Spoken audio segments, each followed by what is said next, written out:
러시아와 중국 외교장관이 현지 시간 13일 러시아 소치에서 한반도 문제에 적극적으로 참여하겠다는 뜻을 밝혔습니다. 현재 북한과 미국, 남과 북이 중심이 된 비핵화 협상에 자신들도 함께 나서겠다는 겁니다. 라브로프 러시아 외무장관은 러시아와 중국, 미국이 한반도 정세 안정화를 위해 3자 대화에 나서야 한다고 주장했습니다. 왕이 중국 외교부장도 하노이 북미 회담 이후 한반도 문제 해결에 불확실한 요소가 증가하고 있다고 말했습니다. 그러면서 러시아와 중국은 한반도 정세 정상화를 위한 공조를 계속하기로 합의했다고 전했습니다. 양국이 2017년 제안했던 한반도 문제 평화적, 단계적 해결 방안의 효용성과 북한의 체제 안전 보장 필요성도 다시 강조했습니다. 교착 상태에 빠진 한반도 비핵화 협상에 러시아와 중국 변수가 어떤 영향을 미칠지 주목됩니다. 버스노조가 예고한 파업을 하루 앞두고 있는 가운데 오늘 정부의 지원 방안을 확정할 예정이었던 당정청 협의가 연기됐습니다. 지자체도 요금을 올려야 한다는 정부에 대해 지자체별로 입장이 달라서 협의가 더 필요한 것으로 전해졌습니다. 사측과 합의를 이룬 대구버스노조는 파업을 철회했습니다. 다른 곳들은 오늘 밤까지 노사 간의 협상이 이어질 것으로 보입니다. 미중 무역 전쟁이 한층 격화되면서 밤사이 뉴욕 증시가 급락했습니다. 관세 인상을 한 미국에 중국 역시 600억 달러 규모의 미국산 제품에 대한 보복 관세 조치를 내놨습니다. 트럼프 대통령은 시진핑 주석과의 합의 가능성도 언급했습니다. 미국이 이란 핵 합의에서 탈퇴하고 이란에 대한 제재에 들어가면서 두 나라 간 갈등이 커지고 있는 상황에서 중동의 원유 수송로인 호르무즈 해협 인근에서 긴장감이 높아지고 있습니다. 사우디아라비아 유조선을 포함해 상선 4척이 공격을 받고 파손된 건데 이란은 연관성을 부인했습니다.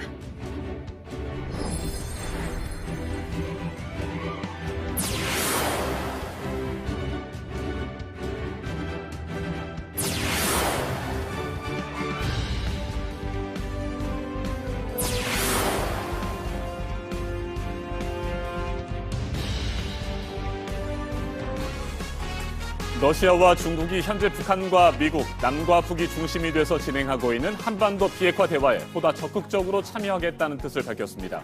한반도 정세를 안정시키기 위해서는 미국과 중국, 러시아가 3자 대화에 나서야 한다는 겁니다. 그러면서 양국이 2017년에 제안했던 한반도 문제 평화적, 단계적 해결 방안의 효용성과 북한 체제 안전 보장의 필요성을 다시 강조했습니다. 네, 러시아와 중국의 외교장관이 만나서 한 얘기들인데요. 북한의 안전 보장은 앞으로 이뤄질 합의에서 절대적으로 피할 수가 없는 일부라면서 그런 보장 방안에 러시아와 중국이 참여를 할 준비가 돼 있다고 했습니다. 5월 14일 화요일 아침엔 조민준 기자가 첫 소식으로 전해드립니다. 러시아와 중국 외교장관은 현지 시간 13일 러시아 소치에서 만나 한반도 문제에 적극 참여하기로 뜻을 모았습니다. 세르게이 라브로프 러시아 외무장관은 러시아, 중국, 미국이 한반도 정세 안정화를 위한 3자 대화에 참여하는 것이 이 과정을 가속화할 것이라고 주장했습니다. 현재 북미, 남북 중심인 비핵화 협상에 러시아와 중국이 적극적으로 참여해야 한다는 겁니다. 왕이 중국 외교부장도 하노이 북미 회담 이후 한반도 문제 해결에 불확실한 요소가 증가하고 있다며 중국과 러시아가 함께 발표한 로드맵을 이행해야 한다고 말했습니다. 러시아와 중국은 2017년 한반도 문제 해결을 위해 종합적, 단계적 해법을 담은 로드맵을 공동으로 발표했습니다. 로드맵에서 양국은 비핵화의 타결책은 포괄적이고 단계적인 과제 설정과 이에 대한 동시적 이행이라고 주장했습니다. 북한 체제의 안전 보장에 대해선 향후 이뤄질 합의에서 절대 피할 수 없는 부분이라며 러시아와 중국은 이러한 보장 방안에 참여할 준비가 돼 있다고 강조했습니다. 한편 패트릭 셰너엔 미 국방장관 대행은 미국 한 언론과의 인터뷰에서 최근 북한의 발사체 발사에도 협상을 통한 북핵 해결 원칙에는 변화가 없다고 밝혔습니다. JTBC 조민주입니다. 중국이 미국산 농산물과 천연가스 등 600억 달러어치의 수입품에 최대 25%의 보복 관세를 물리겠다고 밝혔습니다. 지난해에 이어 미중 관세 전쟁이 다시 점화된 겁니다. 다우지수가 폭락하는 등 미국 경제에 피해가 우려되자 도널드 트럼프 미국 대통령은 다음 달 오사카 G20 정상회의에서 시진핑 주석과 합의할 가능성을 내비쳤습니다. 정효식 워싱턴 특파원입니다.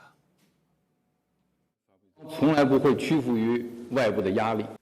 중국 재정부는 어제 미국산 수입품에 대해 6월 1일부터 최대 25%의 보복 관세를 매기겠다고 발표했습니다. 냉동 야채를 포함한 농산물부터 액화, 천연가스까지 5,140개 품목이 대상입니다.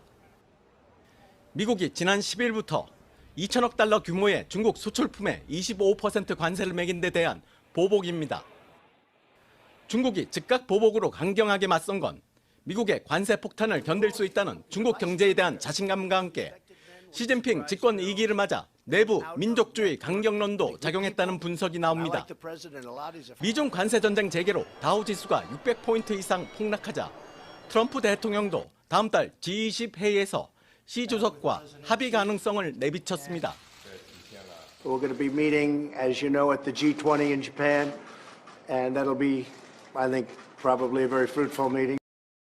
나머지 중국산 3,250억 달러에 대한 25% 관세 부과도 아직 결정하지 않았다고 밝혔습니다.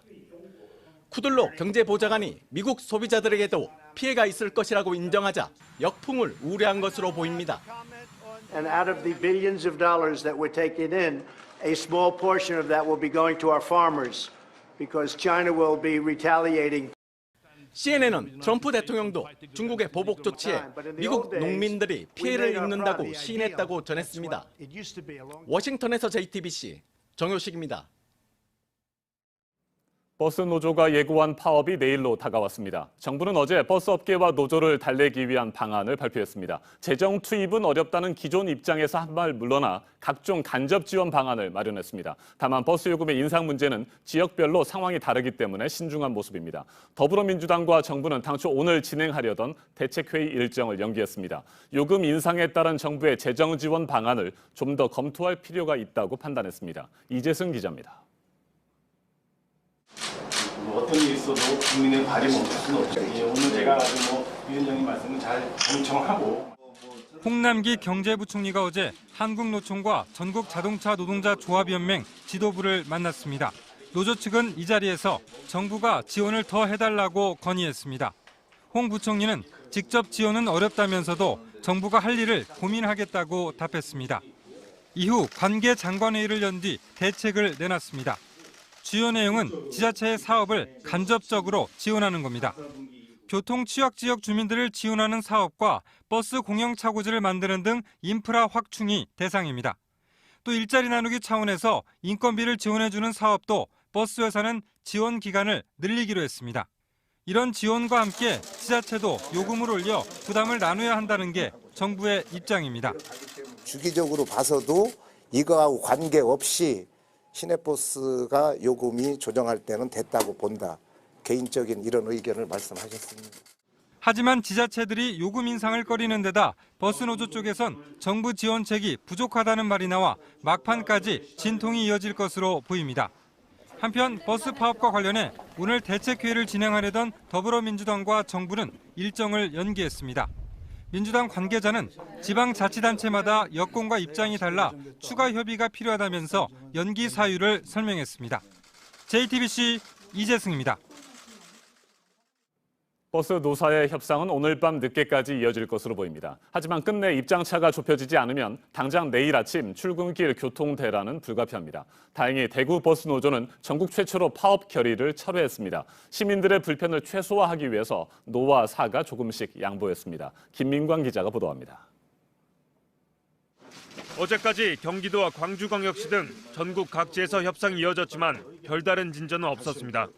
노조 측은 주 52시간제 도입에 따른 근무시간 단축과 임금 인상 등을 요구했지만 사측은 경영상 부담을 이유로 반대했습니다. 정부가 임금 지원 방안 등을 내놓았지만 입장차를 좁히기엔 역부족이었습니다. 하루 앞으로 다가온 버스 대란을 가장 걱정하는 곳은 서울과 경기도입니다. 파업 대상 버스만 580여 대로 승객 12만 명이 버스 대신 지하철이나 승용차를 이용해야 합니다. 경기도는 최악의 사태를 피하기 위해 어제 노사 양측을 모아 긴급 간담회를 열기도 했습니다. 도민을 볼모로 잡지 말자는 공감대는 확인했지만 입장차를 좁히진 못했습니다. 오늘 열리는 조정회의마저 결렬된다면 내일 첫 차부터 모든 버스가 멈춰섭니다. 다른 지역도 마지막 단판을 준비 중입니다. 전남은 오전 10시부터, 광주는 오후 2시부터 협상에 들어갑니다. 협상 타결이나 파업 돌입 여부는 오늘 밤 늦게 윤곽이 나올 것으로 보입니다. 이런 가운데 대구 시내버스 노조는 어제 전국에서 처음으로 파업 결의를 철회했습니다. 노사는 기사 시급을 4% 올리고 정년을 2년 연장하기로 합의했다고 밝혔습니다. 당초 노조는 7.67% 시급 인상을 요구했지만 시민 불편과 지역 경제 상황 등을 감안해 협의안에 서명했습니다. JTBC 김민관입니다. 네, 미국과 이란 사이에 긴장감이 커지고 있습니다. 미국이 이란 핵 합의에서 탈퇴하고 이란에 대한 제재에 들어가면서 갈등이 큰 상황이었는데 이런 상황에서 중동의 원유 수송로인 호르무즈 해협 인근에서 상선들이 공격을 받는 일이 생겼습니다. 공격 대상에는 사우디 유조선도 포함이 됐는데요. 이란은 이번 공격의 배후가 아니라고 밝혔습니다. 안태훈 기자입니다. 호르무즈 해협 인근에서 상선 4척이 공격을 받은 건 현지 시간 12일입니다. 호르무즈 해협은 세계 원유 공급량의 30% 정도가 지나는 수송로입니다. 이란의 남부, 아랍에미리트의 동부 해안과 접해 있습니다. 세계적인 산유국 사우디아라비아와 쿠웨이트의 석유 운송로이기도 합니다. 이번 공격으로 사우디와 아랍에미리트, 노르웨이 국적의 선박들이 피해를 입었습니다. 사우디 정부는 원유를 싣고 미국으로 가던 중에 의도적인 공격을 받았다며 사상자는 발생하지 않았고 원유 유출도 없었다고 밝혔습니다. 그러면서 이번 공격은 전 세계 석유 공급에 타격을 주려는 의도라고 주장했습니다. 공격의 배후는 언급하지 않았습니다. 아랍에미리트 외교부도 국제사회가 해상 안전에 대한 위협에 맞서 대응해야 한다고 강조했지만 이번 사건의 배후에 대해서는 밝히지 않았습니다.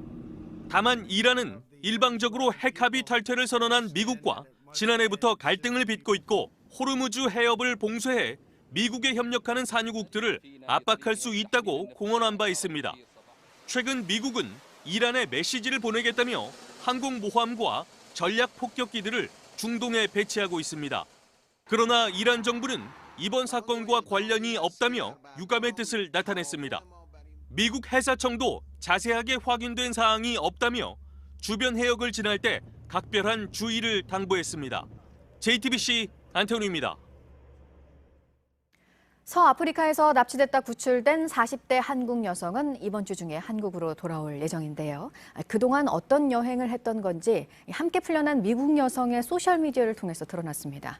우리 정부가 철수를 권고한 곳들도 다닌 것으로 확인이 됐습니다. 김성탁 특파원입니다. 장 씨와 함께 납치됐다 구출된 미국 여성 D 씨가 소셜미디어에 올린 사진입니다. 버스 정류장에 두 사람이 함께 있습니다. 1년 반 전 세계 여행을 시작한 장 씨는 지난 1월 아프리카 북단 모로코로 갔습니다. 2월 말엔 D 씨와 함께 20시간 동안 버스를 타고 서사하라로 간 것으로 확인됐습니다. 내전으로 게릴라전이 벌어지는 곳입니다. 외교부가 여행 자제와 철수 권고 경보를 발령한 지역이기도 합니다.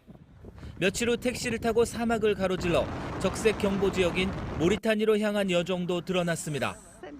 3월 초 세네갈로 간 이들은 오토바이 가게에서 일하는 아이들과 만나고 낡은 택시에 현지인들과 백패키 타는 등 체험형 여행을 이어갔습니다. 두 여성이 철수 권고 지역인 말리로 향한 시점은 3월 하순으로 나옵니다. 납치범들이 두 사람을 근거지인 말리로 데려가려 했는데 이미 다녀온 겁니다. D 씨는 배냉으로 가는 길이라고 페이스북에 밝힌 뒤 지난달 12일 피랍됐습니다. 장 씨는 미국 여성과 함께 배낭만 메고 서아프리카를 돌았습니다. 외교당국은 장 씨가 이르면 이번 주 초 귀국할 것이라고 전했습니다. 파리에서 JTBC 김성탁입니다. 네, 이곳 말고도 여행을 하지 말라고 우리 외교부가 경고한 나라들에 여전히 허가를 받지 않고 머물고 있는 한국인들이 있습니다.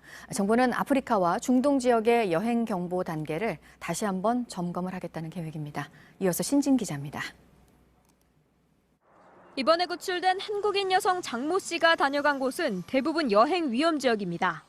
여행 경보는 총 4단계로 나뉘는데 서사하라는 이 중 2에서 3단계인 여행 자제, 철수 권고 지역입니다. 모리타니와 말리는 철수 권고 지역입니다. 부르키나파소는 당시 일부 지역이 철수 권고, 나머지는 여행 자제 지역이었습니다. 장 씨는 지난달 12일 여행 자제 지역에서 납치됐습니다. 여행 금지인 흑색 경보 지역에 허가 없이 머물면 여권법 위반으로 형사처벌을 받지만 나머지 지역은 처벌 규정이 없습니다. 외교부는 장 씨가 정부의 지원을 받는 긴급 군환 대상은 아닌 것으로 보인다고 설명했습니다. 때문에 귀국 항공편이나 치료비는 본인이 부담하게 될 것으로 보입니다. 외교부는 여행 금지 구역에 해당하는 6곳 중 리비아와 예멘 등에 우리 국민 일부가 체류 중이라고 밝혔습니다. 지난해 7월 리비아에서 피랍된 한국인은 아직까지 풀려나지 못했습니다. 정부는 이번 사건을 계기로 부르키나파소 일부 지역의 여행 경보를 기존 2단계에서 3단계로 올렸습니다. 또 아프리카와 중동 지역을 중심으로 여행 위험 지역의 경보 수준을 점검하겠다고 했습니다. JTBC 신진입니다. 이번에는 오늘 아침 체크해봐야 할 뉴스들을 분야별로 살펴보겠습니다. 먼저 정치 분야입니다. 어제 국회 윤리특별위원회가 5.18 망언 의원들의 징계를 논의하기 위한 간사회동을 했지만 각 당의 의견을 조율하는 데 실패했습니다. 사실상 5.18 기념일 이전에 망언 의원들의 징계안 처리는 힘들 것으로 보입니다. 각 당 간사들은 내일 다시 모여서 논의하기로 했습니다. 강원랜드 채용 청탁 혐의로 재판에 넘겨진 권성동 자유한국당 의원에게 검찰이 징역 3년을 구형했습니다. 권 의원은 인턴, 비서 등 11명을 채용하도록 강원랜드에 압력을 넣은 혐의를 받고 있는데 검찰은 채용 비리 범행은 공정사회 기반을 뒤흔드는 중대범죄라며 이같이 구형했습니다. 문재인 대통령이 어제 방한 중인 데이비드 비슬리 세계 식량계획 사무총장과 만나 북한의 식량 사정과 관련한 의견을 나눴습니다. 비슬리 사무총장은 올해 북한의 식량 사정이 최근 10년 중 최악이라며 인도적 지원의 필요성을 설명했고 문 대통령은 긴밀하게 협력하겠다고 밝혔습니다. 한국개발연구원 KDI가 지난달에 이어 이달도 경기 부진으로 우리 상황에 대해서 판단을 했습니다. 앞서 전해드렸지만 미중 간의 무역 갈등이 격화되고 있어서 불확실성은 더 커지고 있고요. 특히 마이너스를 이어가고 있는 수출의 여파가 컸습니다. 지난달 4월 은행권의 주택담보대출이 한 달 사이에 3조 6천억 원이 늘어서 4개월 만에 가장 큰 증가폭을 보였습니다. 올해 들어서 증가한 정도가 2조 원대로 떨어졌었다가 4월 들어서 다시 전년의 평균치를 웃돌고 있는 건데요. 수도권에서 집단대출 규모가 커졌기 때문인 것으로 한국은행은 보고 있습니다. 한진그룹이 고 조양호 회장에 이은 차기 총수가 조원태 한진칼 회장이라고 공정거래위원회에 신고를 했습니다. 그간 관련 서류를 기한 내에 내지 못해서 경영권을 두고 내분이 있는 게 아니냐는 관측도 있었는데요. 공정위는 이 한진그룹을 포함한 대기업 집단 선정 결과를 내일 발표할 예정입니다. 계속해서 사회 분야 뉴스입니다. 어젯밤 11시 50분쯤 제주 서귀포시 동쪽 58km 해역에서 규모 2.4의 지진이 발생했습니다. 지진 발생 깊이는 17km로 지진 피해는 없는 것으로 보입니다. 게임에 방해가 된다는 이유로 태어난 지 2달밖에 안 된 아들을 학대해 숨지게 한 20대 남성이 재판에 넘겨졌습니다. 이 남성은 아들이 잠을 자지 않아 게임에 방해가 된다며 아이를 수건으로 묶어 갈비뼈를 부러뜨렸고 주먹으로 머리를 때려 숨지게 한 혐의를 받고 있습니다. 한국청소년정책연구원이 발표한 소년 범죄자의 재범 실태 보고서에 따르면 우리나라 소년범이 첫 번째 범죄를 저지르는 평균 나이가 13.9세인 것으로 파악됐습니다. 이들 가운데 약 70%는 첫 범죄를 동네 친구와 공모했고 10명 중 4명은 다시 범죄를 저지른 것으로 나타났습니다. 비디오 아티스트 백남준의 1995년작 라이트 형제가 크리스티 홍콩 경매에 다시 나왔습니다. 주정가는 최대 8억 3천만 원입니다. 지난 2007년 경매에 출품됐을 때는 7억 6천만 원에 팔렸습니다. 1930년대 중반 일본 연구자들이 중국 지린성 지안의 고구려 유적을 답사한 뒤 펴낸 학술 보고서가 번역 출간이 됐습니다. 제목이 지안 일대 평야의 이름인 통구입니다. 지금은 사라지거나 또는 훼손된 고구려 유적 사진 등이 담겨져 있습니다.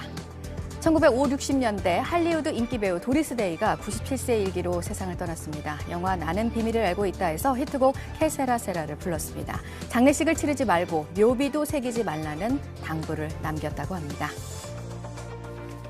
네, 내일 버스 파업이 시작돼서 시민들의 발이 묶이는 걸 막기 위해서 오늘 밤까지 노사 간의 치열한 협상이 이어질 것으로 보입니다. 지자체와 정부 간의 입장도 모아지지 않고 있어서 협의도 더 이루어져야 하는 상황인데요. 내일부터 버스 파업이 시작이 됐을 경우를 대비해서 국토부와 지자체들은 비상수송 대책 등에 대해서도 오늘 구체적으로 논의를 할 예정입니다. 북한에 대한 식량 지원을 추진하기에 앞서서 통일부가 각계의 의견을 듣는 절차를 본격적으로 진행합니다. 김현철 장관이 민간단체와 전문가 등과 함께 오늘 간담회를 여는데요. 북한이 무력 시위를 잇따라 했지만 정부는 대북 식량 지원 방침에 변함이 없고 하지만 그 전에 이 같은 절차를 통해서 국민적인 공감대를 만들겠다는 계획입니다. 성접대, 성매매, 횡령 등의 혐의를 받는 가수 승리의 구속 여부가 오늘 결정이 됩니다. 오늘 오전 10시 30분 영장실질심사가 열리는데 오후 늦게 결과가 나올 것으로 보입니다. 성매매 알선 혐의 등의 유리홀딩스 유인석 전 대표 영장심사와 함께 진행이 됩니다. 지금까지 분야별로 오늘 눈여겨봐야 할 뉴스들 체크해드렸습니다. 이어서 기상정보입니다. 전국적으로 덥고 건조한 날씨가 이어지고 있습니다. 대체로 평년 기온 웃도는 가운데 일교차가 10도에서 크게는 20도 가까이 벌어집니다. 옷차림에 더욱 유의하셔야겠습니다. 오늘 미세먼지 농도가 높겠습니다. 곳곳 나쁨 수준 보이고 일부 지역은 황사가 유입될 가능성도 있겠습니다. 오후 한때 영남 지방에는 요란한 소나기가 지나겠고요. 경남 해안에는 아침 한때 빗방울이 떨어지는 곳이 있겠습니다. 양이 적어서 공기는 계속 건조하겠습니다. 오늘 낮 기온은 서울이 26도, 전주와 대구가 27도, 청주와 대전, 광주가 28도까지 오르겠습니다. 북한은 평양과 개성이 25도, 함흥이 23도로 우리나라보다 조금 낮겠습니다. 기온은 더 오르겠습니다. 금요일에는 서울의 최고 기온이 30도까지 치솟겠습니다. 기상정보였습니다.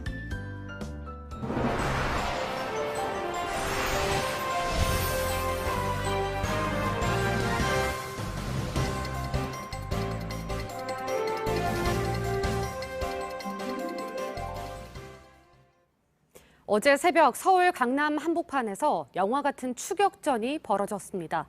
스포츠카를 몰던 운전자가 경찰의 음주 단속을 피해 도망가면서 차량 2대와 순찰차까지 들이받았습니다. 이 운전자의 혈중 알코올 농도는 면허 취소 수준이었습니다. 홍지용 기자입니다. 호텔 골목에서 BMW 스포츠카 한 대가 나옵니다. 대리주차 직원이 내리고 차 주인으로 보이는 사람이 탑니다. 차를 몰더니 갑자기 유턴해서 빠른 속도로 달립니다. 그 뒤를 순찰차가 쫓습니다. 아찔한 추격전이 시작됩니다. 골목길에선 차 사이로 드나들면서 아찔한 운전을 합니다. 큰 길 끝차로에서는 크게 방향을 틀어 경찰을 따돌립니다. 차량 2대를 들이받고도 멈추지 않은 스포츠카는 순찰차를 들이받은 뒤에야 멈췄습니다. 차에 타고 있던 사람은 32살 유모 씨였습니다. 유 씨는 경찰의 음주단속 검문을 무시하고 신호 7개를 어기며 5km가량을 달아났습니다. 일반 차량 2대의 운전자와 순찰차에 탄 경찰관까지 3명이 다쳤습니다. 유 씨의 혈중 알코올 농도는 0.147%로 면허 취소 수준이었습니다. 유 씨는 한 클럽에서 양주 대여섯 잔을 마신 뒤 차를 몰았다고 진술했습니다. 경찰은 유 씨에 대해 구속영장을 신청할 예정입니다. JTBC 홍지용입니다. 이틀 전 경남 양산 통도사에서 발생한 차량 돌진 사고로 숨진 50대 여성의 어머니도 중상을 입은 것으로 파악됐습니다. 사고를 낸 운전자는 가속 페달을 밟았더니 생각보다 차가 빨리 나갔다고 진술했습니다. 고령 운전자가 면허를 반납하는 제도가 다시 논의되고 있습니다. 배승주 기자입니다. 사찰 입구 방향으로 차량이 돌진해 인파를 덮칩니다. 그제 경남 양산 통도사에서 발생한 사고로 52살 여성이 숨졌고 12명이 크게 다쳤습니다. 중태에 빠진 70대 여성은 숨진 피해자의 어머니로 확인됐습니다. 큰애가 올해 고3입니다. 신경 좀 잘 치료해달라고. 사고 원인은 75살 운전자의 운전 미숙으로 드러났습니다. 가속 페달을 밟았는데 생각보다 빨리 진행되면서 고령 운전자가 낸 교통사고는 2013년 17,000여 건에서 4년 만에 26,000건으로 불었습니다. 지난해 교통사고 사망자 중 22%가 고령 운전자가 낸 사고로 희생됐습니다. 일부 지자체에선 고령 운전자들에게 10만 원짜리 교통카드를 주는 방식으로 운전면허증 자진 반납을 유도하고 있습니다. 하지만 준비된 예산이 부족해 신청자를 따라잡지 못하고 있습니다. 87살의 이 운전자는 한 달 전쯤 스스로 운전을 그만뒀지만 아직 면허를 반납하지 않았습니다. 면허 반납해서 아무 조건이 없지 않습니까? 전문가들은 정부 차원의 지원과 다양한 인센티브가 필요하다고 조언합니다. JTBC 배승주입니다. 버닝썬 사건과 관련해 불법 촬영물을 올리고 성폭력 피해자의 개인정보를 공유해 문제가 된 일명 기자 단톡방에 대해 경찰이 수사에 들어갔습니다. 대화에 참여했던 이들은 카톡방이 논란이 되자 다른 카톡방을 만들어 대책을 논의하기도 했습니다. 이수진 기자입니다. 기자와 PD 등이 익명으로 참여한 카카오톡 대화방입니다. 한 사람이 버닝썬 동영상을 가지고 있느냐고 묻습니다. 다른 참여자도 뉴스에 나온 영상을 구한다고 말합니다. 며칠 후 대화방에선 불법 촬영물이 공유됐습니다. 버닝썬 VIP룸에서 찍었다는 불법 동영상이 퍼지던 시점이었습니다. 이 방에선 성폭력 피해자의 개인정보가 담긴 이른바 지라시도 올라왔습니다. 참가자들은 성매매 경험담 등을 공유했습니다. 기자 단톡방에 대한 비판이 나오자 참여자들은 다른 방을 만들었다고 합니다. 대화 내용이 기사화되지 않도록 인증 절차를 만들자며 대책을 논의한 걸로도 파악됩니다. 한 여성단체는 이 단톡방을 수사해달라며 지난주 금요일 경찰에 고발장을 냈습니다. 경찰은 카카오톡 등과 공조해서 본격적인 수사에 착수했다고 밝혔습니다. 먼저 참여자들이 누구인지 특정할 만한 단서를 찾고 있습니다. JTBC 이수진입니다. 어제 민주평화당 의원총회에서 삼선 국회의원인 유성엽 의원이 새로운 원내대표로 선출됐습니다. 재적 의원 16명 가운데 과반의 득표로 황주홍 의원을 제쳤습니다. 제3지대 신당 창당론과 선거제 개편안 등 민주평화당의 당면한 과제와 이슈가 많습니다. 민주평화당 신임 원내대표 유성엽 의원 자리에 함께했습니다. 어서 오십시오. 예, 반갑습니다. 네, 먼저 원내대표로 선출되신 거 축하를 드립니다. 감사합니다. 네, 예. 의원님께서는 행정공무원 그리고 기초단체장을 거치셨고 국회에서도 3선에 성공을 하셨습니다.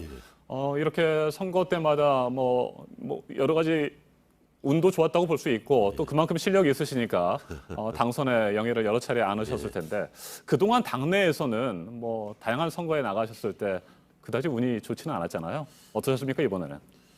뭐 선거라는 게 나가면은 이겨야 되는데 네. 그래도 뭐 당내 선거긴 하지만은 그 당선이 돼서 다행이다라고 생각을 하고 뭐 대기만성형이라 좀 그렇게 되는 거 아닌가 싶습니다. 앞으로 네. 더 열심히 노력하겠습니다. 네, 민주평화당의 의원들과 당원들이 현재 원내대표에게 어떤 기대를 하고 있다고 생각하십니까? 현재 뭐 당이 굉장히 좀 어렵잖아요. 네. 국민들의 관심도 많이 받지를 못하고 또 역시 드러난 지지율도 높지를 못하기 때문에 종합적으로 이런 위기에 빠져 있는 당에 좀 활력을 불어넣고 네. 어떻게 좀 일어서게 해달라 해보자 뭐 이런 뜻이 반영되어 있는 것이 아니겠는가 이렇게 생각합니다. 네, 이번 당내 경선 과정에서도 말씀을 하셨고 당선 이후에도 말씀하신 것으로 들었습니다. 더불어민주당의 이중대라는 소리를 듣지 않도록 차별화하겠다. 정책의 목표를 명확하게 세우고 비전을 제시하겠다. 이런 말씀을 하셨는데 구체적으로 계획이라든지 목표를 세우셨습니까? 지금 현재 우리 정부 여당 더불어민주당의 가장 큰 문제는 이명박 박근혜 정부 때보다도 더 나빠지고 있는, 더 무너져가고 있는 이 경제에 대해서 뭔가 시원한 어떤 그 인식도 보여주지를 못하고 또 그것을 살려낼 수 있는 어떤 대책도 제시를 하지 못한 채 그냥 무방비 상태로 뭐 기다려달라 이러고만 있는 것 같아요. 그래서 그렇다고 또 자유한국당은 자기들도 경제를 망친 사람들이거든요. 그렇다고 비판할 자격이 없는 사람들이 또 민주당을 지금 비판만 하고 있는 상황인데 저는 앞으로 어느 정당이 됐든지 간에 정말 무너져가는 이 대한민국의 경제를 살려낼 수 있는 어떤 보관 이걸 만들어내고 국민들한테 관심과 주목을 받을 수만 있다면 그 당이 내년 총선에서는 승리할 수 있으리라 이렇게 생각을 하고 좀 그런 관점에 주력을 하려고 합니다. 무조건 뭐 민주당 뭐 박수 쳐주고 거기다 표 보태주고 이렇게 하기보다는 민주당의 가장 큰 잘못 이 부분을 제대로 지적하고 대안을 마련하는데 그게 뭐 바로 경제라고 생각합니다. 네. 자, 그렇다면 경제 분야 중에서 좀 더 구체적으로 새롭게 대안으로 제시할 만한 내용 뭐가 있을까요? 저는 지금 우리나라 성장 잠재력을 높이기 위해서는 방만 나태의 상징 이 공공 부분을 과감하게 축소를 시켜야 한다. 그래서 거기에서 마련된 재원을 가지고 사회 안전망을 촘촘히 짜서 노동의 유연성을 높이는 노동개혁을 또 강도 있게 추진을 해야만이 대한민국의 성장 잠재력이 높아질 수 있고 또 경기 부진에서 벗어날 수 있는 것이다. 그걸 하지 않은 채 뭐 4차 산업혁명이네 뭐 규제 역판에 여러 소리 외쳐봤자 효력이 없을 것이다. 저는 이렇게 봅니다. 네. 자, 그와 같은 계획들을 제안하고 또 추진하기 위해서는 어쨌거나 많은 의원들의 뭐 동의와 힘을 얻어야 되지 않겠습니까? 그런데 현재로서는 민주평화당 16명의 재적 의원인데 뭐 수는 역시 부족한 상황이고요. 그래서 제3지대 창당론을 적극적으로 지금 펼치고 계시는데 여기에 대한 구체적인 계획을 좀 설명을 해주셔야 될 것 같습니다.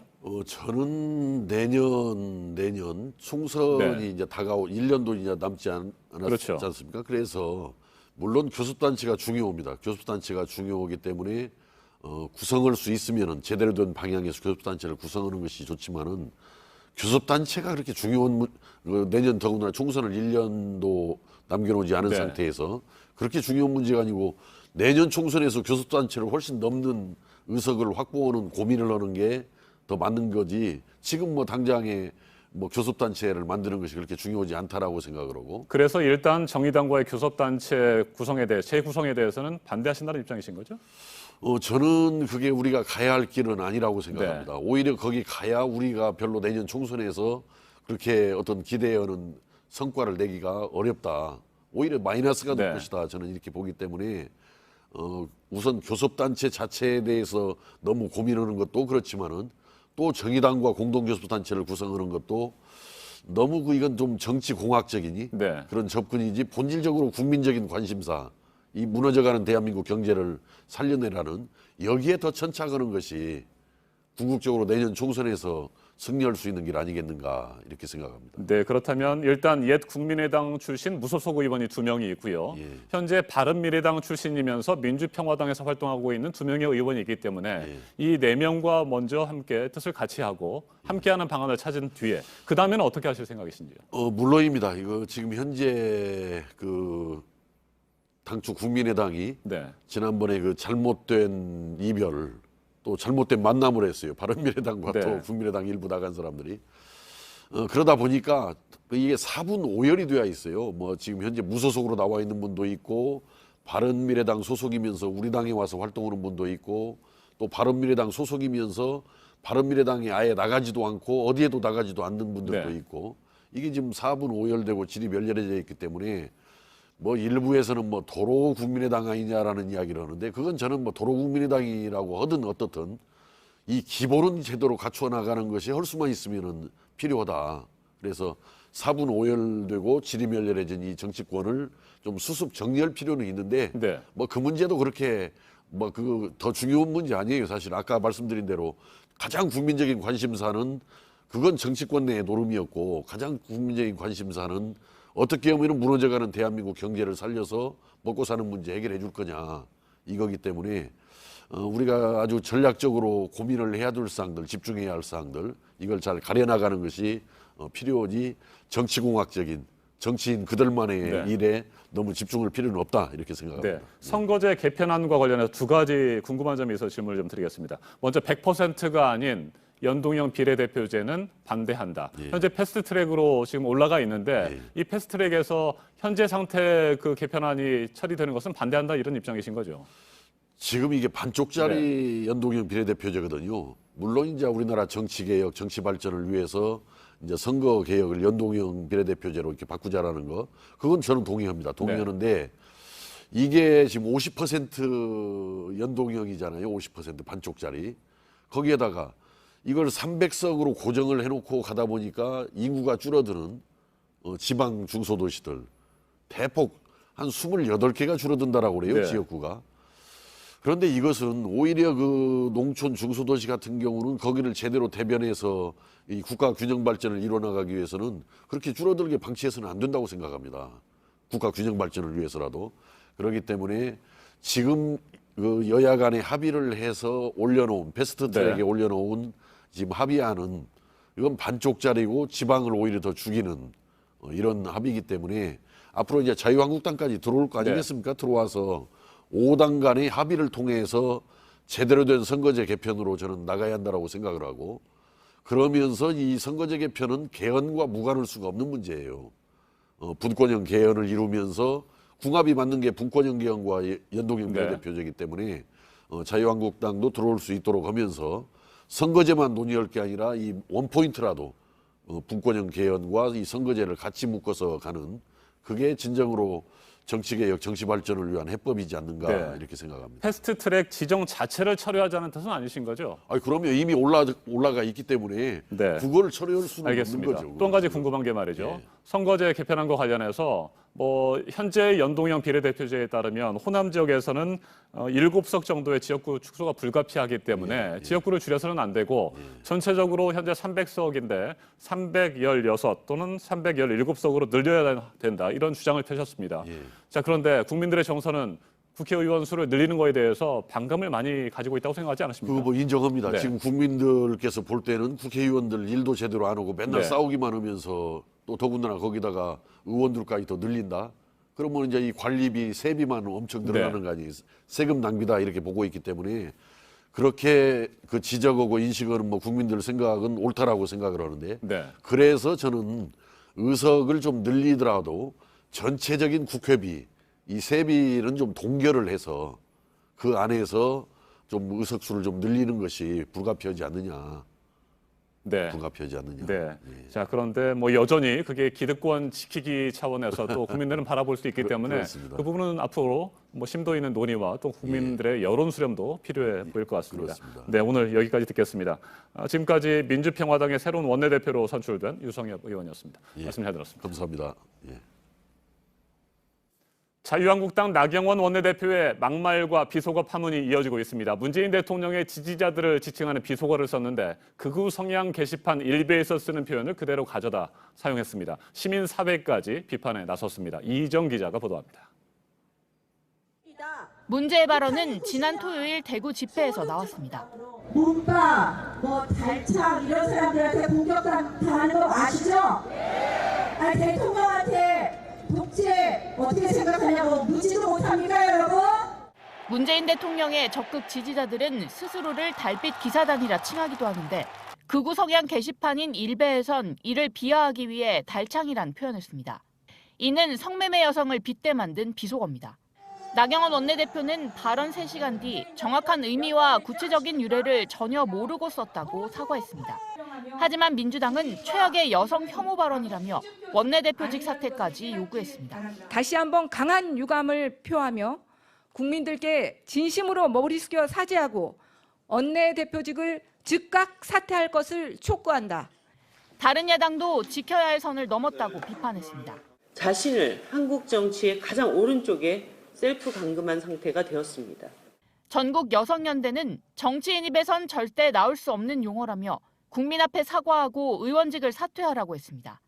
문재인 대통령도 정치권의 막말에 대해 거론했습니다.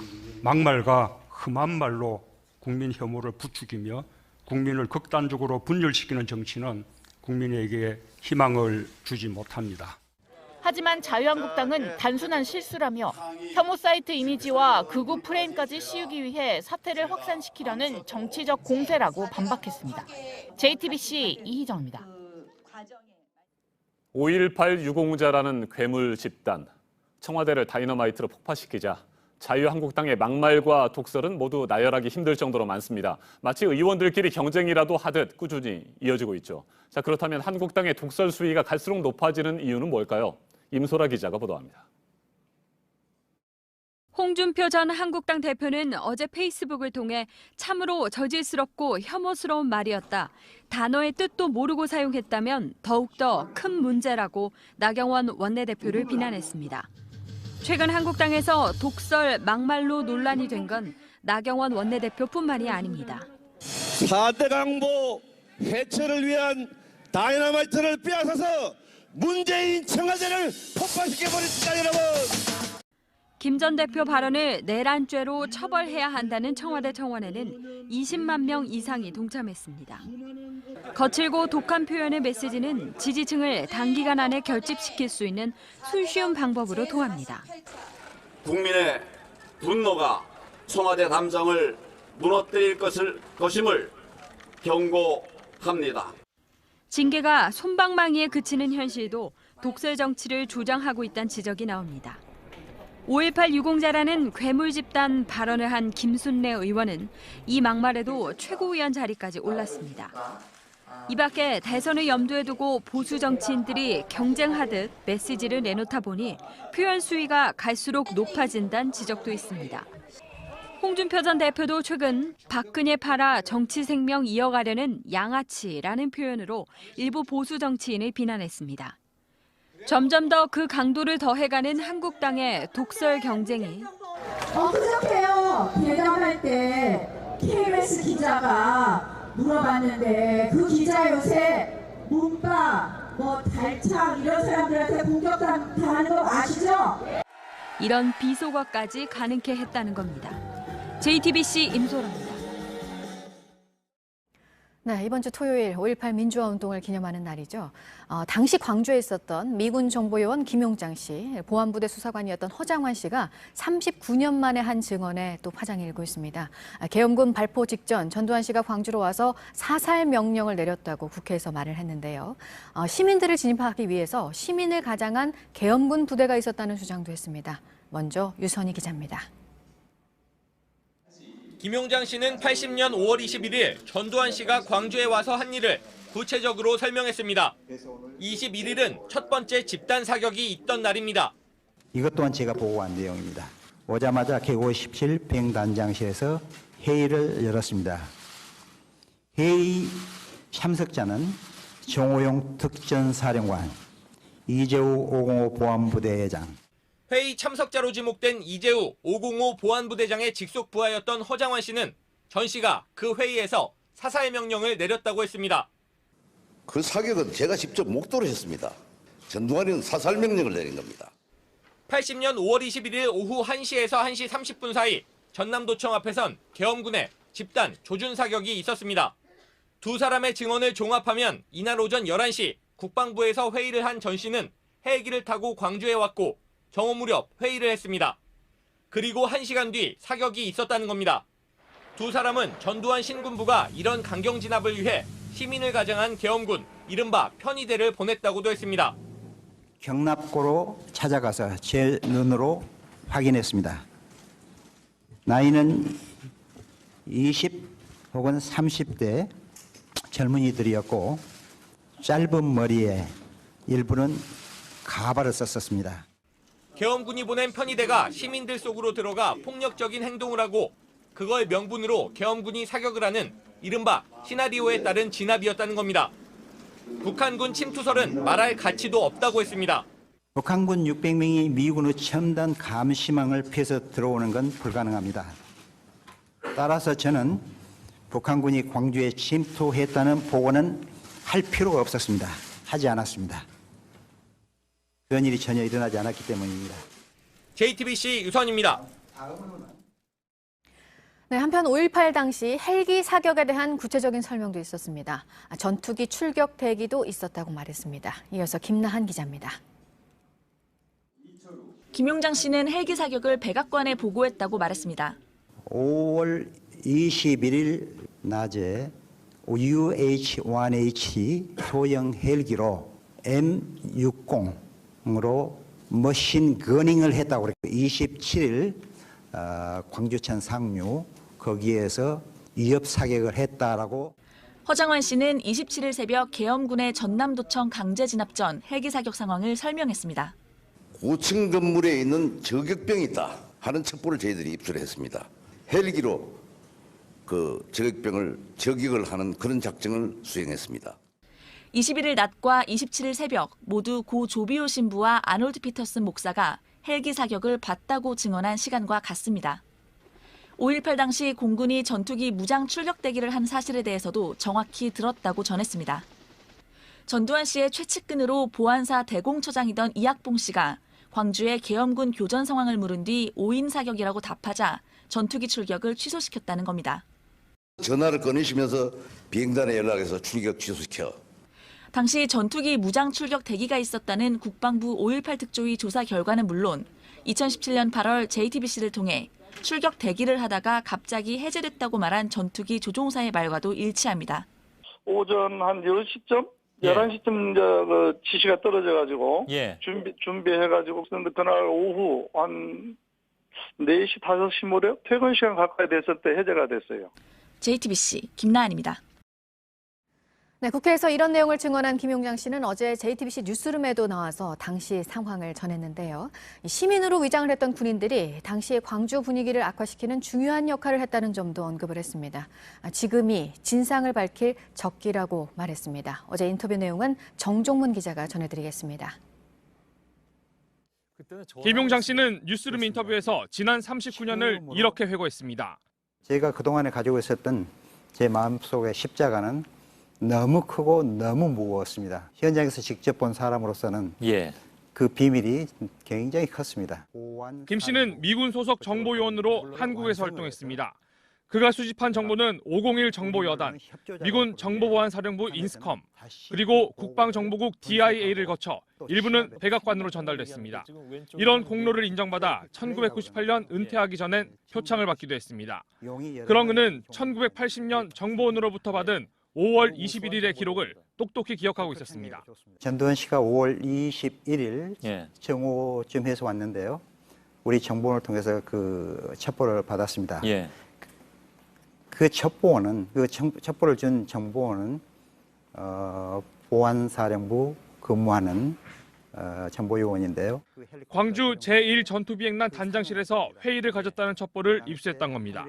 이미 와서 대기하고 있었던 정호용 특전사령관, 505 보안부대 이재우 대령, 그리고 또 한 분이 계셨는데 그분 이름은 그 당시 때도 모르고 지금도 제가 모릅니다만 네 분이 회의를 했습니다. 회의 직후 전 씨는 현장을 떠났고 1시간 뒤 전남도청 앞에서 발포가 시작됐다고 말했습니다. 바로 1시간 후에 전라남도 도청 앞에서 집단 발포 사격이 있었습니다. 저는 심지어 그걸 사살 명령이라고 저는 그렇게 판단하고 싶습니다. 개인 의견입니다. 그날 전 씨가 참여한 회의가 광주 시민을 향한 발포를 논의하고 결정한 자리였을 가능성이 높다는 뜻입니다. 당시 상황을 기록한 미 국방정보국의 문서를 보고 자신이 보고한 내용을 찾아내기도 했습니다.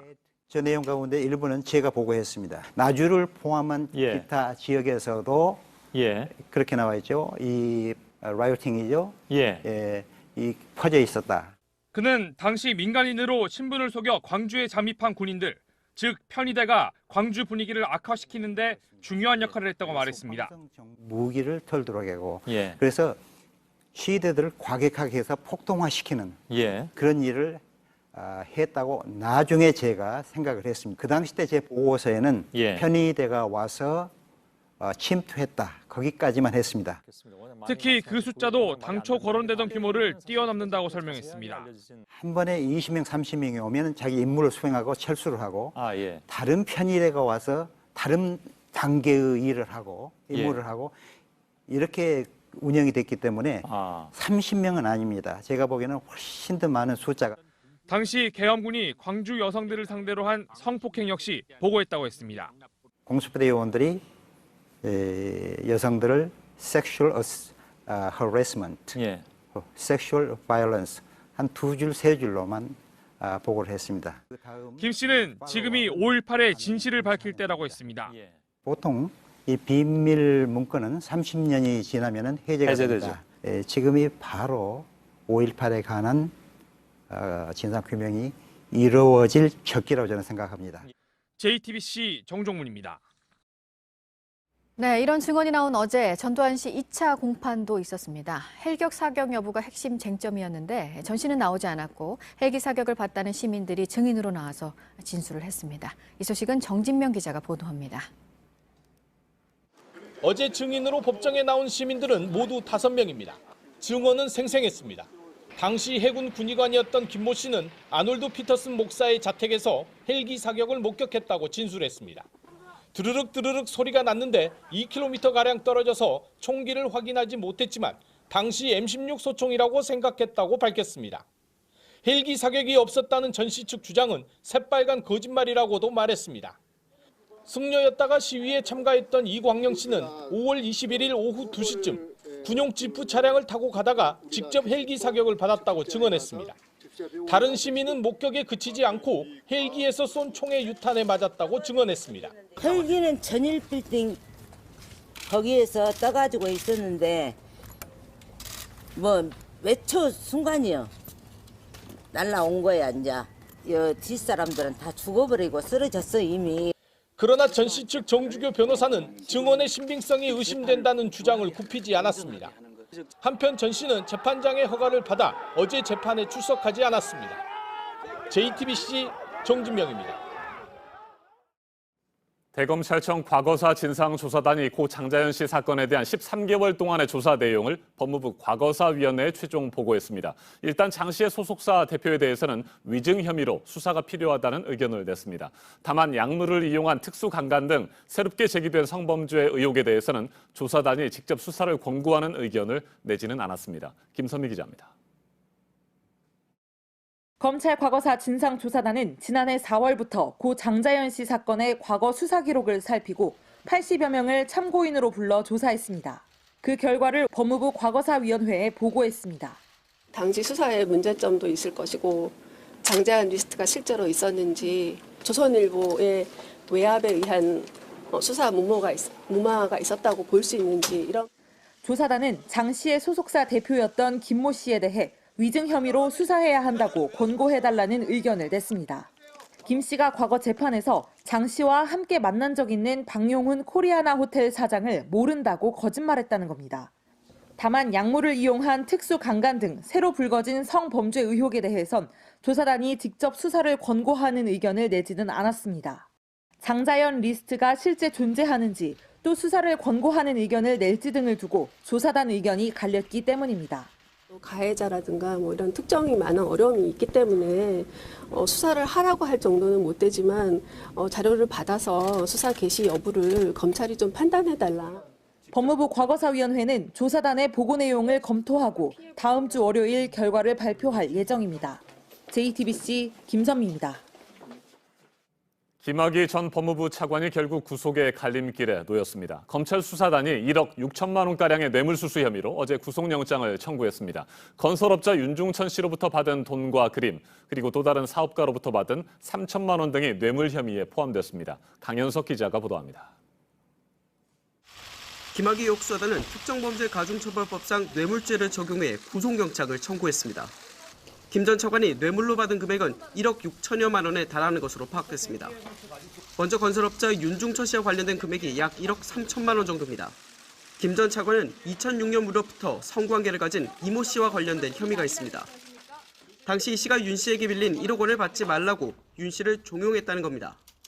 수사단은 김 전 차관이 성관계가 외부에 드러나는 걸 우려해 윤 씨와 이 씨 사이에서 중재를 하려 들었다고 보고 있습니다.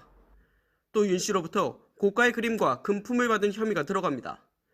특히 성범죄 피해를 주장한 여성들과 별장 등에서 가진 일부 성관계도 뇌물로 간주됐습니다.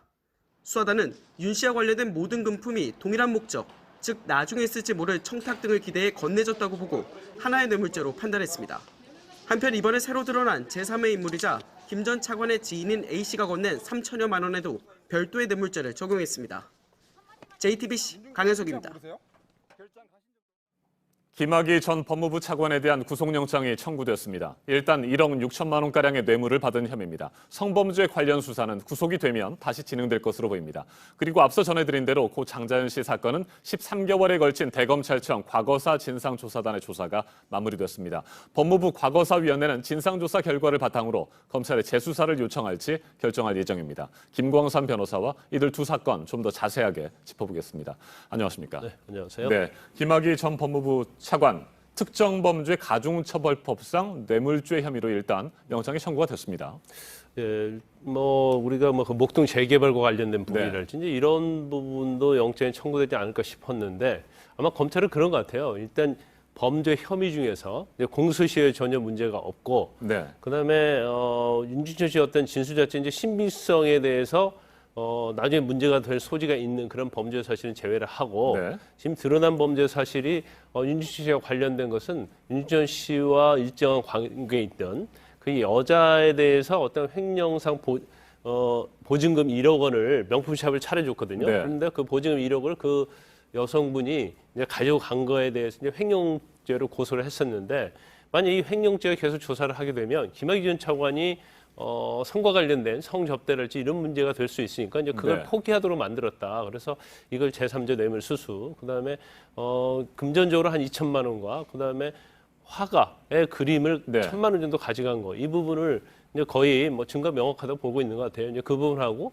김학의 전 차관의 지인이 이제 최모 씨가 2011년까지 한 3천만 원 정도의 스폰서 역할을 한 거 있거든요. 그래서 이걸 전체를 포괄일죄로 봐가지고 영장 범죄 사실 적시를 했습니다. 네, 사업가 최모 씨가 전달한 것으로 보이는 3천만 원가량의 뇌물은 별도의 뇌물 사건으로 처리를 하고요. 일단 윤중천 씨와 관련된 1억 3천만 원가량의 뭐 그림, 돈, 향응 접대 이런 것들은 하나의 뇌물죄, 그러니까 포괄 일죄로 지금 처리를 하는 건가요? 네, 뭐 이렇게 볼 수가 있어요. 네. 그러니까 윤중천 씨와 관련된 사건도 검사장에는 지위가 있었기 때문에 전체적으로 같은 목적을 달성하기 위해서 뇌물로 건넨 것이다. 그래서 포괄일죄한 거고요. 네, 하나의 뇌물죄로 보는 그렇죠. 거죠. 최모 씨와 관련해서도 2011년과 관련해서 여러 차례 뭐 생활비를 댔거든요. 네. 그러면 생활비랄지 뭐 용돈을 주었다고 한다면 이 여러 개 나눠서 뇌물죄가 되는데 이거 자체도 전체적으로 포괄적인 하나의 범죄로 봐서 아하. 영장에 기재를 한 거죠. 네, 특수강간 등 성범죄 혐의는 구속영장에서 일단 제외했는데 이건 왜 그렇다고 보십니까? 일단 특수관광과 관련해서는 지금 사실 과거사위원회에서 재수사 권고한 것도 뇌물죄거든요. 네. 그런데 이제 성범죄와 관련된 거에 있어서는 성접대에 대해서는 뭐 거의 다 인정을 하는 것 같습니다. 그렇지만 성범죄가 인정이 되려면 이제 특수관광이 돼야 하는데 그 과정에서 어떤 증거에 있어서 굉장히 어려운 부분이 있는 걸로 보여요. 그래서 일단 영장을 청구해서 영장이 발부되면 아마 이 부분도 좀 구체적인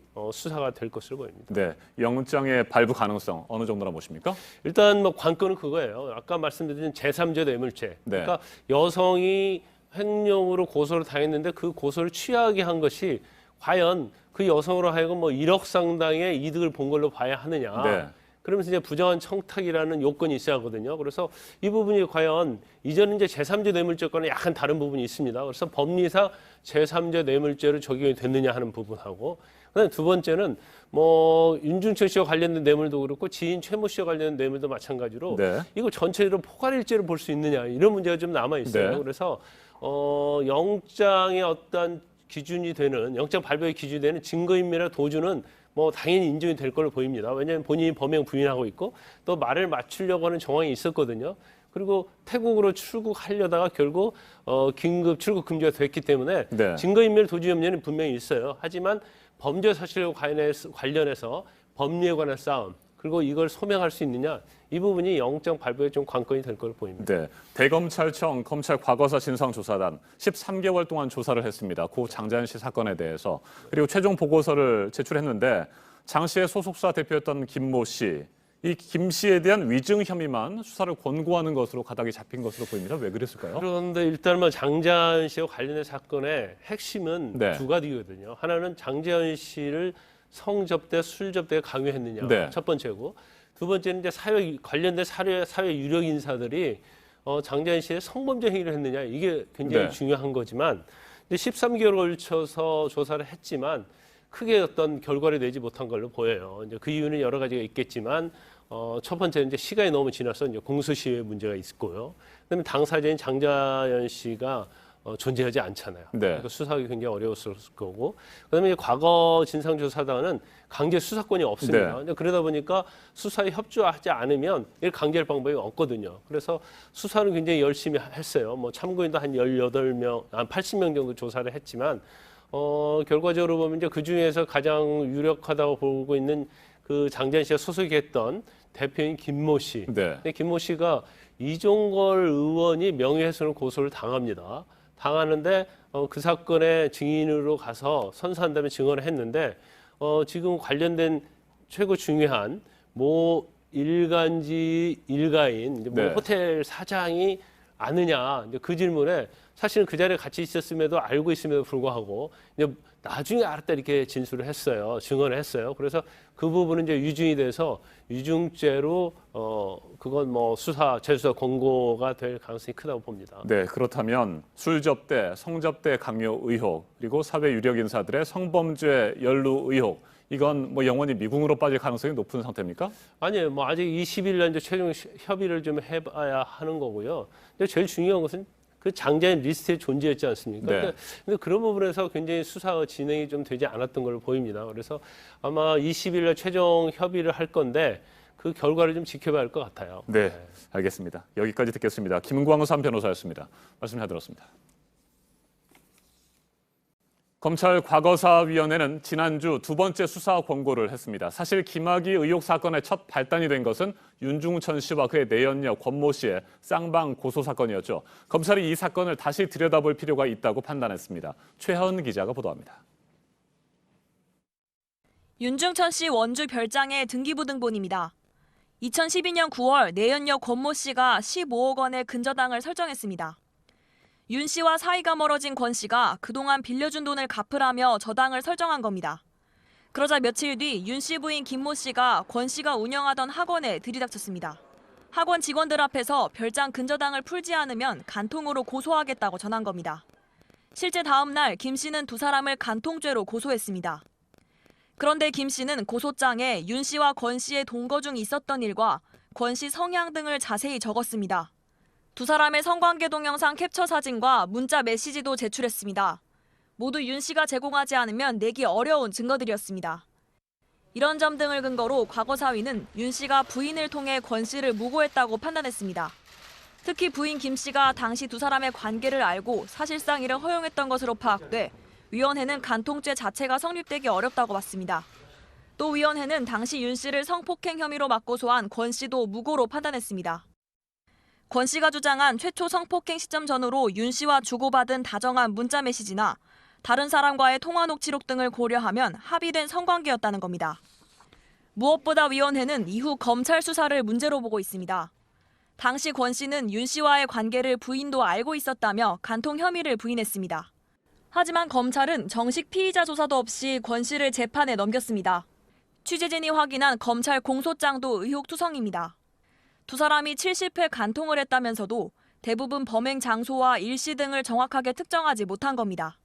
간통죄는 성교 행위마다 하나의 범죄가 성립되기 때문에 개별적으로 일시와 장소가 특정되어야 합니다.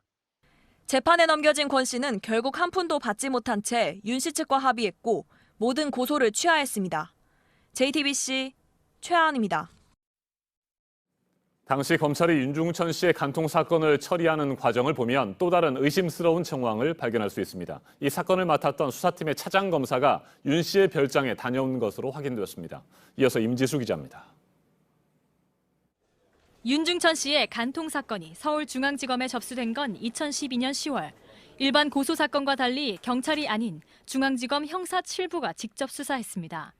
형사 7부는 현직 변호사인 변모 당시 중앙지검 1차장 산하 부서였습니다. 그런데 간통 고소가 있기 2달 전인 2012년 8월, 변 전 차장검사가 윤 씨의 원주 별장을 다녀온 것으로 확인됐습니다. 변 전 차장검사에게 윤 씨 별장을 소개해준 사람은 경기도 용인의 건설업자 A씨. 그 별장 자체 한번 가보면 매력을 느끼게 돼요. 그 별장을 이용하기 위해서 윤중천이한테 자꾸 전화를 하게 되어 있죠. 2013년 김학의 전 차관에 대한 수사가 시작되자 문제가 될까 봐 가슴을 졸였다고도 말했습니다. 한번 잘못 소개시켰다가 그 처음에 터졌을 때 잠을 오랫동안 못 잤어요. 당시 경찰 수사에서 변 전 차장검사는 2012년 8월 잘 쉬다 갑니다라는 문자를 윤 씨에게 남기고 이후 통화도 했던 것으로 파악됐습니다. 윤 씨는 대검 진상조사단 조사에서 만남이 더 있었다는 취지로 진술한 것으로 전해집니다. 변 전 차장검사는 우연히 원주 별장을 찾았을 뿐이라며 윤 씨와의 친분은 부인했습니다.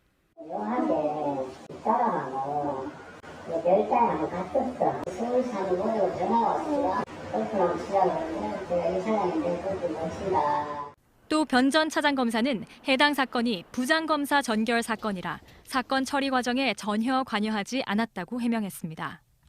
윤 씨의 무고 혐의 수사를 권고받은 검찰 수사단이 관련 의혹을 밝힐 수 있을지 주목됩니다.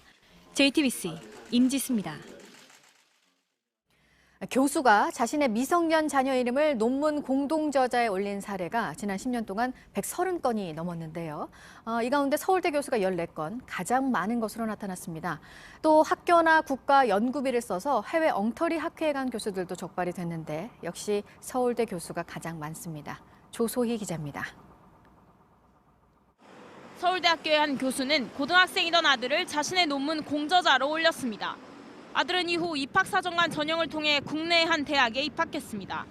이런 사례가 많다는 지적에 교육부가 전수조사를 벌였습니다. 지난 10년간 139건에서 미성년 자녀 이름이 발견됐습니다. 서울대 교수가 14건으로 가장 많았고 성균관대가 10건으로 그 뒤를 이었습니다. 이를 걸러내야 할 대학은 수수방관했습니다. 교육부는 올해 1월 교수 자녀가 참여한 논문 127건에 대해 연구 윤리 위반 여부를 조사하라고 지시했습니다. 대학들은 이들 중 9%인 12건만 문제가 있다고 판단했습니다. 하지만 교육부가 외부 전문가를 구성해 다시 살펴보니 전체 60%, 85건이 부적절한 논문으로 밝혀졌습니다. 해외 엉터리 학회에 참석한 교수들도 무더기로 적발됐습니다. 터키의 와셋, 인도의 오믹스라는 학회는 참가비만 내면 아무 논문이나 발표할 수 있습니다. 부실 학술 기업으로 악명 높은 이곳에 지난 5년간 국내 교수 574명이 참가한 것으로 드러났습니다. 대부분 학교나 국가 연구비로 참가 비용을 댔습니다. 그러나 이들에 대한 징계 비율은 14%에 불과해 10명 중 8명은 여전히 강단에 서고 있습니다. JTBC 조소입니다. 집의 창문을 열면 묘지들이 바로 보이는 아파트가 있습니다. 폐쇄 명령이 내려졌지만 여전히 방치가 된 곳도 있고 공원으로 바꾸려는 계획이 추진되지 못하고 있는 상황인 곳도 있습니다. 밀착 카메라로 이선화 기자가 취재했습니다. 인천 왕길동의 한 야산입니다. 나무가 울창하게 우거져 있고 한편으로는 길이 나 있는데요. 이 왼편을 보시면 오래된 이동식 공중 화장실이 있고 이 바닥에는 플래카드 같은 쓰레기들이 널려 있습니다. 그런데 안쪽으로 조금 더 들어와 보시면 이렇게 묘비랑 쓰레기랑 한데 엉켜 있는 모습을 볼 수 있는데요. 이곳은 10년 전 폐쇄 명령이 내려진 공동묘지 자리입니다. 잘려진 나무와 흙더미가 아무렇게나 쌓여 있습니다. 관이 놓였던 자리는 그대로 모습을 드러냈습니다. 교회재단이 소유한 이 공동묘지는 1971년부터 운영되었습니다. 그런데 허가된 면적을 초과해 조성한 사실이 밝혀지면서 구청으로부터 이전 명령을 받았습니다. 하지만 이를 지키지 않자 2007년엔 아예 폐쇄됐습니다. 여기 이렇게 쌓여있는 것들이 묘비석으로 쓰였던 것들입니다. 일반 쓰레기로 버릴 수 없기 때문에 이렇게 빨간색으로 건축 폐기물 표시를 따로 해놓은 건데요. 그런데 이 왼편에는 아직 이전하지 않은 묘가 그대로 있습니다. 그리고 이쪽으로 와보시면 바로 앞에 아파트 단지에서 내건 플래카드가 걸려 있습니다. 행정처분이 내려진 지 10년이 넘었지만 1,900여 개의 묘지 중 320여 개가 아직 남아 있습니다. 불법으로 확장한 곳만 문제라면서 일부 소유주들이 옮기길 거부하고 있는 겁니다. 폐쇄 이전 명령을? 근데 그게 부분적인 거지. 시당초 분양받은 사람들은 그게 아니죠. 보상 문제 때문에 나가지 않는 경우도 있습니다. 모든 절차를 저희 비용을 다 해드리거든요. 화장까지 다 해서 낙골당 안치까지 장난하겠다. 300만 원씩 줘라. 10년 넘게 이전이 지체되면서 주민들의 불만은 큽니다. 펜스 같은 거를 쳐서 좀 가려줬으면 어쨌든 무덤이잖아요. 이제 애들도 막 왔다 갔다 하는데 음산해가지고 밤에는 걸어 다니기가 무섭긴 해요. 직선거리 200m 앞에 있는 아파트의 경우 집 안에서 묘지가 한눈에 들어옵니다. 묘지 바로 맞은편에 있는 아파트 16층입니다. 이렇게 베란다로 들어오면 창문으로 묘지가 훤히 내려다 보이는데요.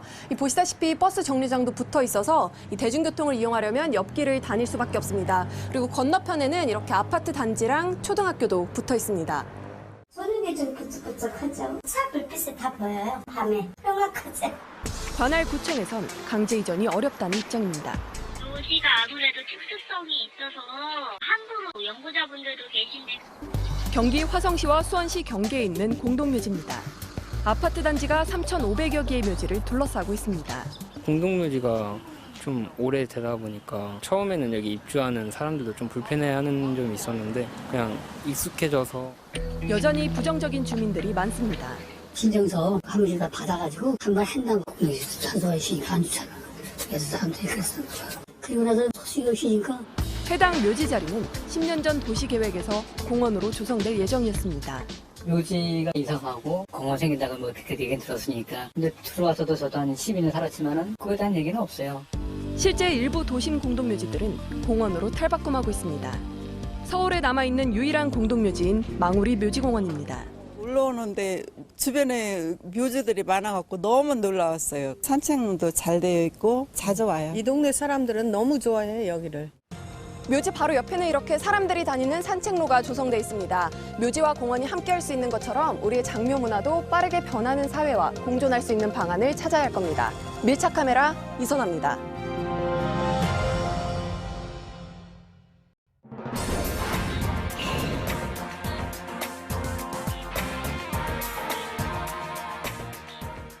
담배를 많이 피우는 사람들이 만약에 담배를 피우지 않았다면 어땠을지 연구 결과가 하나 나왔습니다. 수명과도 관련이 있고요. 암 등에 걸릴 확률과도 또 연관이 되어 있습니다. 보도국 연결해서 알아보겠습니다.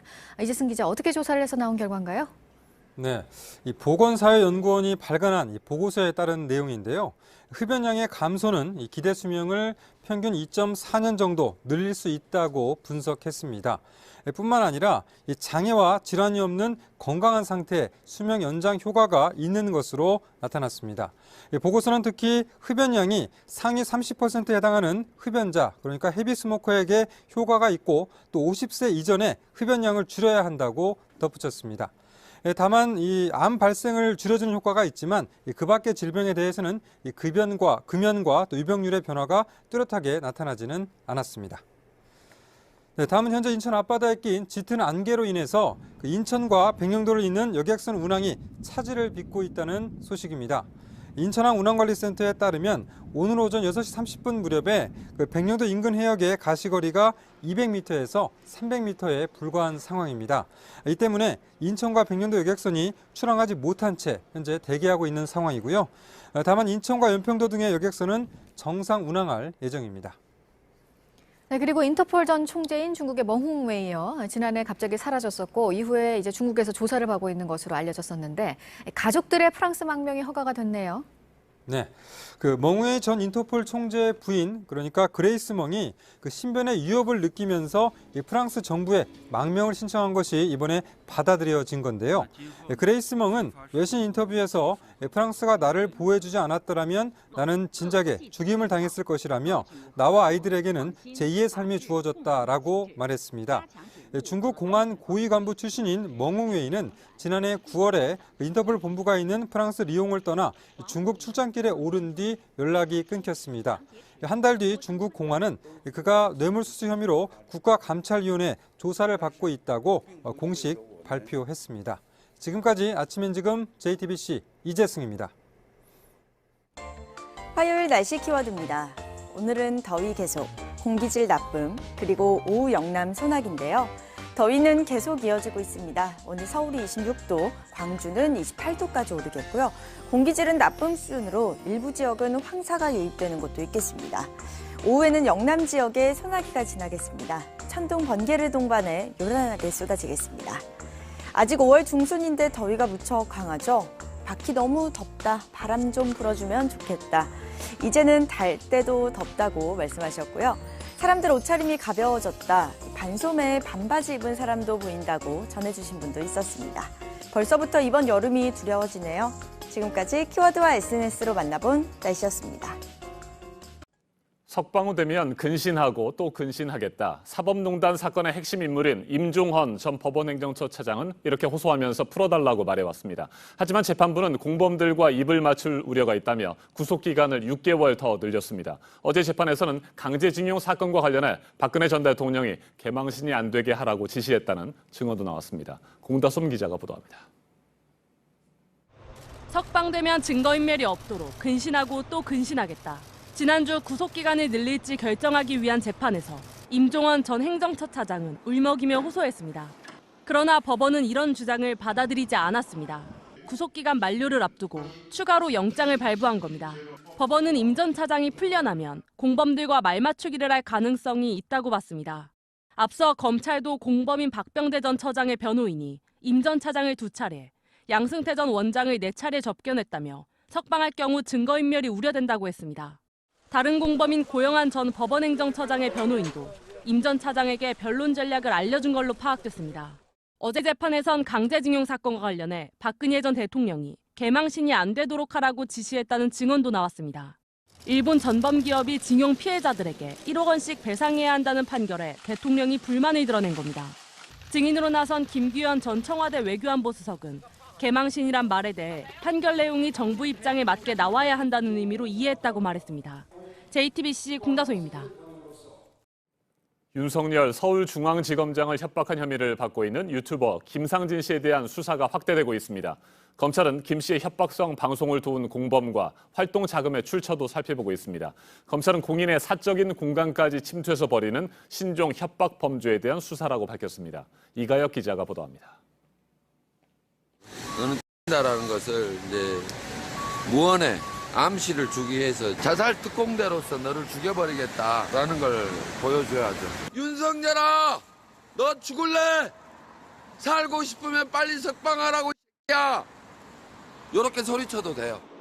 유튜버 김상진 씨는 박근혜 전 대통령을 풀어달라고 요구하며 윤석열 서울중앙지검장 집 앞에서 협박 방송을 해 구속됐습니다.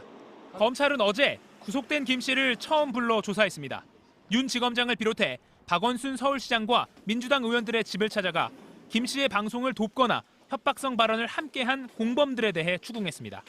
또 검찰은 김 씨가 온라인 모금 외에도 특정 단체로부터 활동 자금을 불법적으로 지원받았는지도 살펴보고 있습니다. 검찰 관계자는 이번 수사는 보수 진보의 문제가 아니라 인터넷 방송이라는 형식을 빌려 공인의 집 앞에서 서슴없이 협박을 하는 신종 범죄를 막기 위한 목적이라고 강조했습니다. 앞서 법원도 김 씨에 대한 구속영장을 발부하며 법을 집행하는 기관장의 집까지 찾아가 위협하고 이를 실시간으로 중계한 범행으로 위험성이 크다고 밝혔습니다. JTBC 이가혁입니다.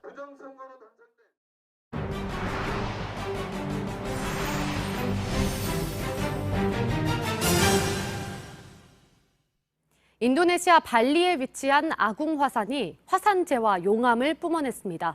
지난 2017년에도 화산재가 8,000m 상공까지 치솟고 공항이 폐쇄돼 관광객 10만 명의 발이 묶이기도 했는데요.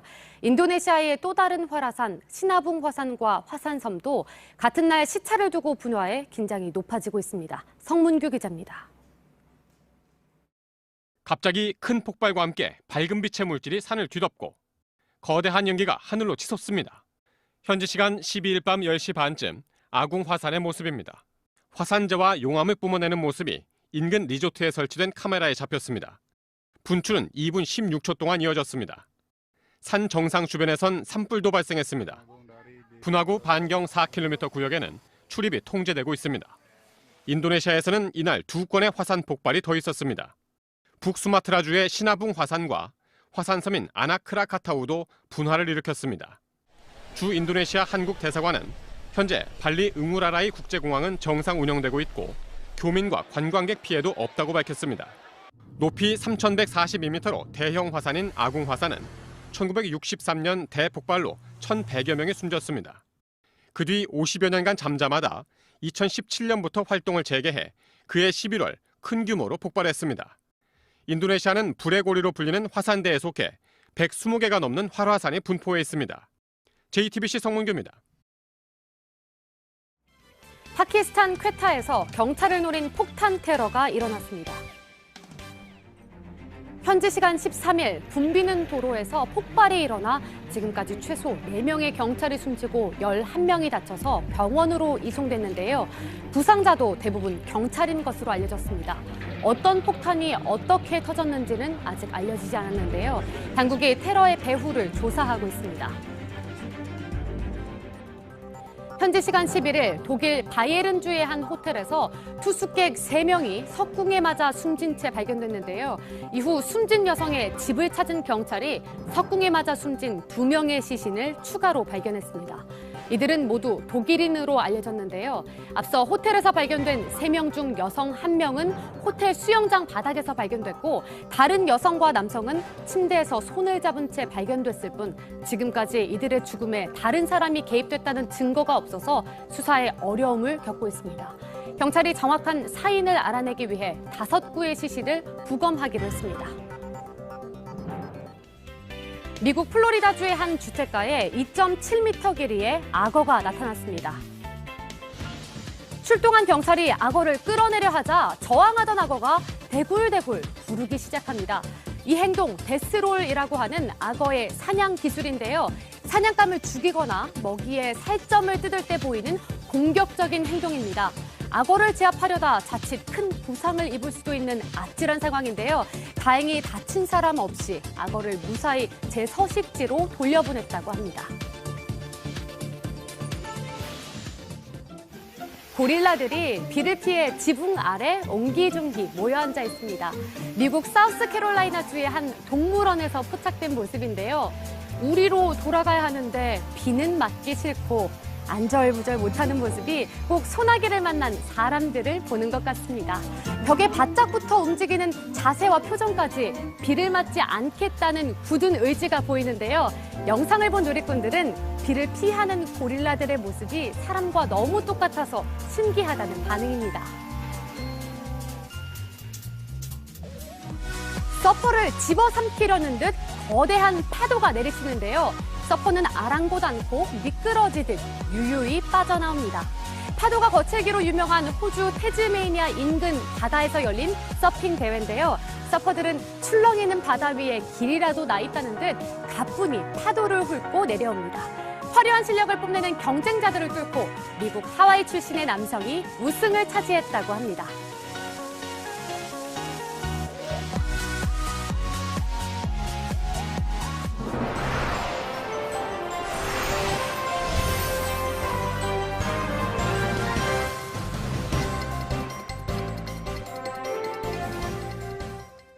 네, 화요일 아침 8시 19분 지나고 있습니다. 학부모들에게 수억 원을 받은 혐의 등으로 수사를 받고 있는 서울 강남의 한 고등학교 축구 감독과 관련해서 또 하나 드러난 게 있는데요. 이 감독의 부인도 학부모에게 수백만 원 상당의 보석을 받았다가 교육청 감사에서 적발이 된 겁니다.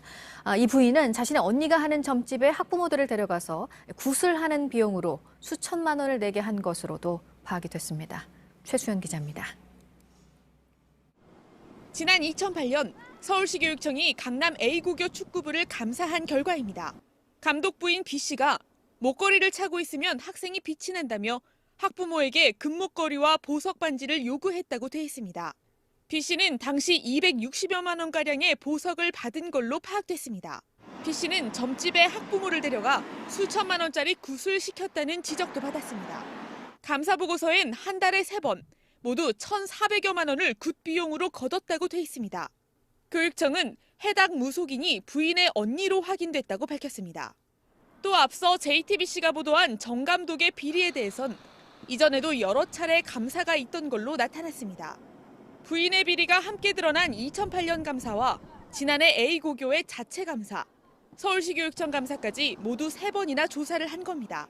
매번 학교에 알리지 않고 별도 계좌를 만들어 후원금을 거뒀지만 반복해서 감사를 받고도 고쳐지지 않았습니다.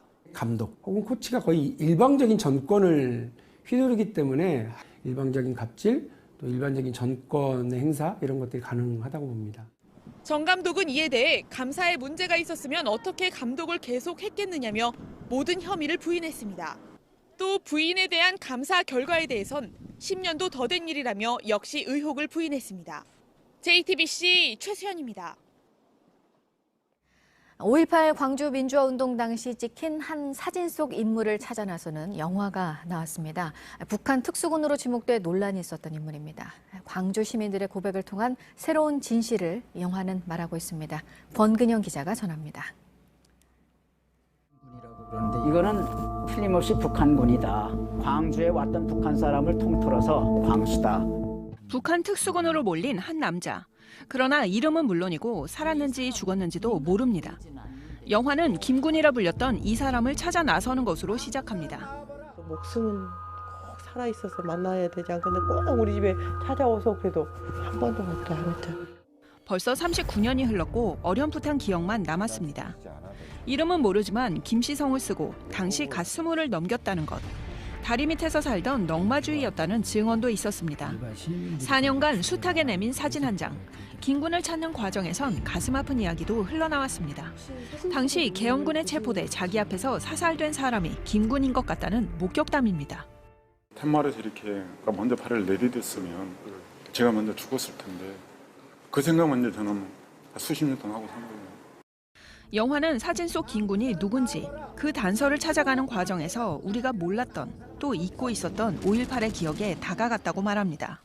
새롭게 생각이 나니까 가슴이 먹먹하고 힘이 전혀 지금 없어요.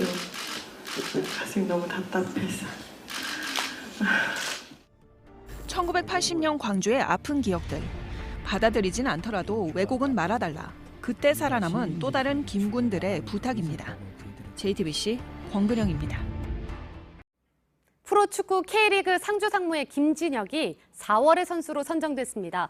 상주 상무에 입대하기 전 대구FC에서 4월을 보낸 김진혁은 4월 한 달간 4경기에 출전해 총 4골, 도움 1개를 기록했습니다. 김진혁은 올해 신설된 이달의 선수상에서 대구FC 세징야에 이어 2번째로 수상자 명단에 이름을 올렸습니다. 제2의 축구대표팀 트레이닝 센터로 불리는 대한민국 축구종합센터 후보지 선정 일정이 미뤄졌습니다. 대한축구협회는 어제 축구종합센터 부지선정위원회 회의를 열어 현장 실사를 벌였던 8개 지방자치단체 가운데 우선 협상에 나설 1위에서 3위까지의 후보를 선정하기로 했지만 발표 일정을 연기했습니다. 축구협회 측은 우선 협상 후보지 선정 과정에서 추가 검토가 필요하다는 쪽으로 의견이 모아졌다며 다시 발표 일정을 잡을 것이라고 설명했습니다.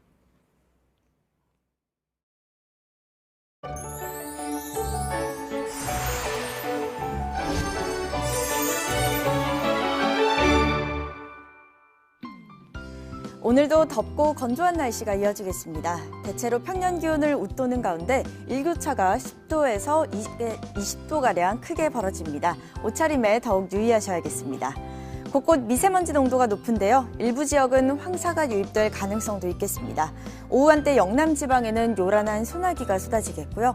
경남 해안에는 아침까지 빗방울이 떨어지는 곳이 있겠습니다. 양이 적어서 공기는 계속 건조하겠습니다.